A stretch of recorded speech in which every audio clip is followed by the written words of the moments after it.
G'day ladies and gentlemen, my name's Drew Wagner. I'm the Executive Director of the Minerals Council here in the Northern Territory.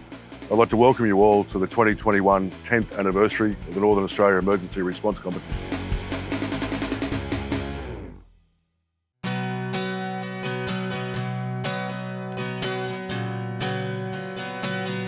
So the Northern Australia Emergency Response Competition is a set of scenarios that we run over 3 or 4 days.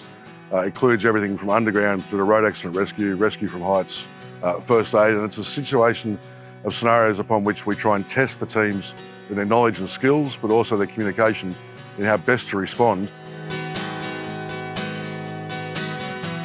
The North Australian Emergency Response Competition has been going for a long time now. I first became involved in 2009. I think it's vitally important as a way of measuring emergency response capability for the sites that attend. This is the 10th year that we run the Northern Australia Emergency Response Competition. There's a very long and proud history across the top end of Western Australia, Queensland and particularly Northern Territory teams. And we welcome teams from across Australia and participants over these 5 days of the event.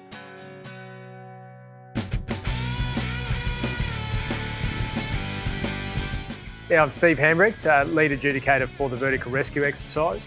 Vertical rescue exercise is aimed at allowing teams to demonstrate their skills in rope rescue. Specifically, this exercise for 2021 is really involving gaining access from the ground up.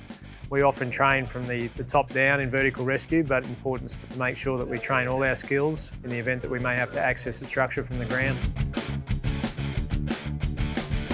Hi, my name's Rowan Reardon. I'm from Fosterville Gold Mine, KL Gold. We're here today to test our skills.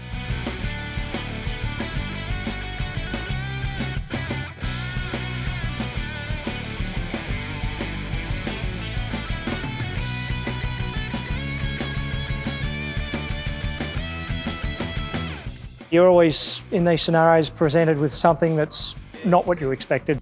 We thought we had help up top with a casualty, but she wouldn't help. So we had to work out a way to get a rope up there and down to us. Adjudicators say you have to learn to stand back and take in the whole picture and make the decisions and delegate more and utilise the skills of my individual men and women.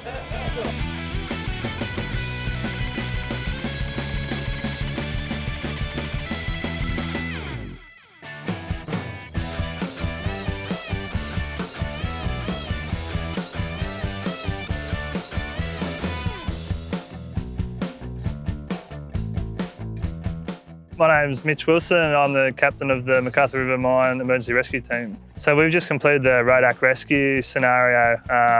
Pretty challenging. We had two cars that were involved in an accident with a total of 4 casualties. 2 were trapped in there. Another one was trapped underneath the car that was rolled over, which she was pretty easy to get out. But the other 2 in the other car, we had to cut out the side of the cars on both sides, and everyone done everything by procedure, the way we practice. The only thing we probably could have done a little bit better was the triage. We sort of got bogged down on one of the casualties to start off with, but we'll take that on board, and the rest of the scenarios we'll make sure we don't get stuck doing that.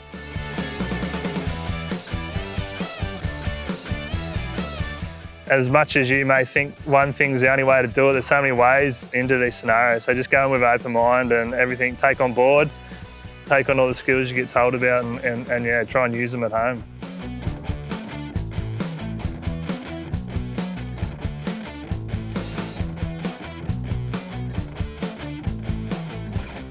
It's as real as you can get from real scenarios and real incidents, so it's great for our learning and we take a lot away from it.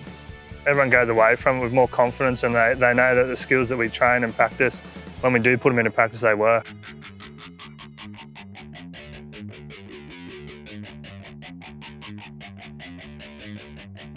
So my name's Desmond Herbert, Emergency Response Instructor for ERGT. This particular scenario, we have a loss in containment of a specific substance. That substance will catch fire throughout the scenario. To be successful at this scenario, you need to work well as a team, good leadership.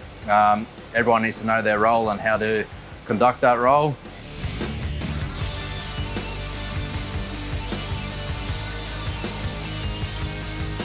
It was a complex scenario. There was limited information to when you arrived at the scene, and then things just started adding on. So we had like a a fire down the back, and then a container smoked out on the inside. So we had multiple teams doing multiple things and different branch techniques and search techniques at the same time.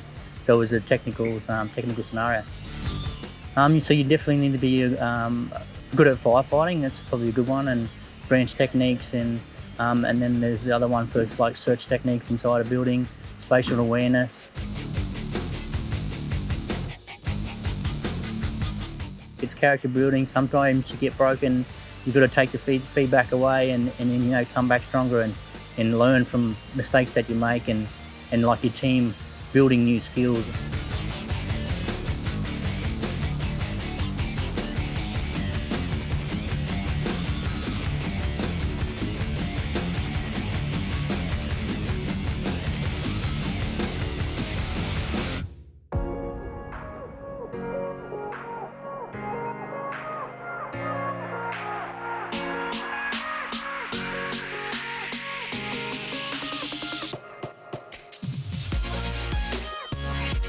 My name is Natasha.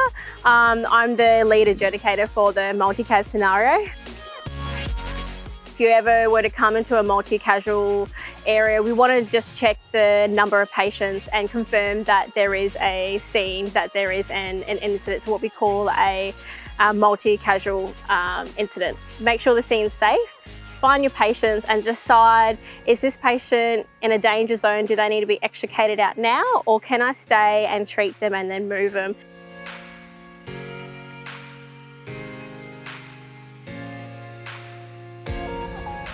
Good team requires good communication, really loud and very assertive in their decision, and also, I guess, a bit of knowledge into how to treat someone, how to manage, and really good, stable mindset that doesn't get overwhelmed with confronting difficult scenarios. Multi-cas can happen at any site if we don't have good safety, if we don't have training, and people aren't qualified to do their jobs.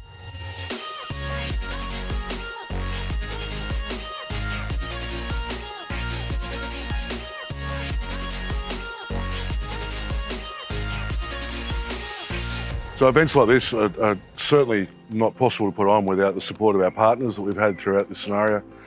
So obviously our host site here at Charles Darwin University, ERGT is co-host partners with them.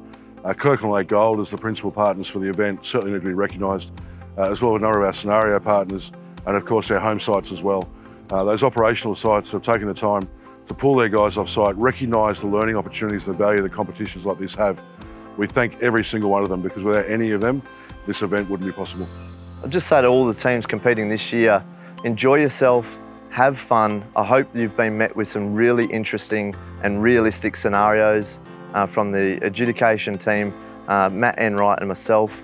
It's been really, really interesting developing those, and I hope you've gained a lot out of it and from each other. We're all here for one purpose, and it's looking after people and ourselves. As a committee, we like to do is encourage people to do what they would do in real life, not to do what they think I've got on a score sheet, or to do something because they want to mark it. We want them to do it because that's what they would do in real life, and go away from doing things because they're trying to win a competition, but doing it because they want to learn something and make them better as a rescue person moving forward.